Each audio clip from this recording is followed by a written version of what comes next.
আপনার মান সম্মান বাঁচাতে হলে অবশ্যই ফেসবুকের সার্চ হিস্ট্রিটা ডিলিট করুন। যেমনটা গুগল ক্রোম ব্রাউজার বা ইউটিউবের সার্চ হিস্ট্রি ডিলিট করা যায়। আজকের ভিডিওতে এ টু জেড প্রসেস দেখাবো। ভিডিওটা ইনফরমেটিভ হচ্ছে, তাই লাইক শেয়ার করে আরও মানুষকে জানিয়ে দিবেন। এজন্য প্রথমে আপনাকে ফেসবুকের মেন অ্যাপসে চলে আসতে হবে।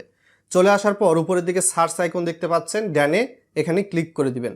ক্লিক করে দিলে এখানে অনেক ধরনের কিন্তু আপনার সার্চ হিস্ট্রি রয়েছে, বা যাদের আইডি আপনি সার্চ দিয়েছেন বা যেই লেখে সার্চ দিয়েছেন, এটা যদি আপনি ডিলিট করতে চান দুইটা প্রসেস আছে। এখান থেকে সি অল উপরে দেখতে পাচ্ছেন, এখানে ক্লিক করুন ডানে। ক্লিক করার পরবর্তীতে আপনি যেগুলো ডিলিট করতে চান এখান থেকে কিন্তু ক্রস দিতে পারবেন। মানে প্রত্যেকটা আপনি আপনার পছন্দ অনুসারে ডিলিট করতে পারবেন, এমন সুবিধা কিন্তু রাখা হয়েছে।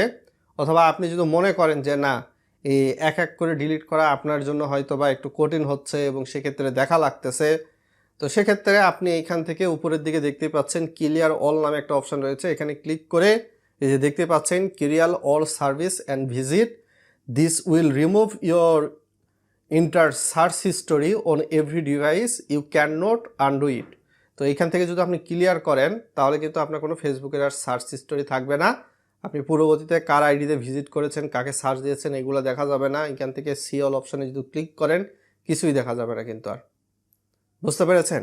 তো এইভাবে চাইলে আপনারা এই প্রক্রিয়া অনুসরণ করে ফেসবুকের সার্চ হিস্ট্রি বা ভিজিটটা ডিলিট করে দিতে পারেন।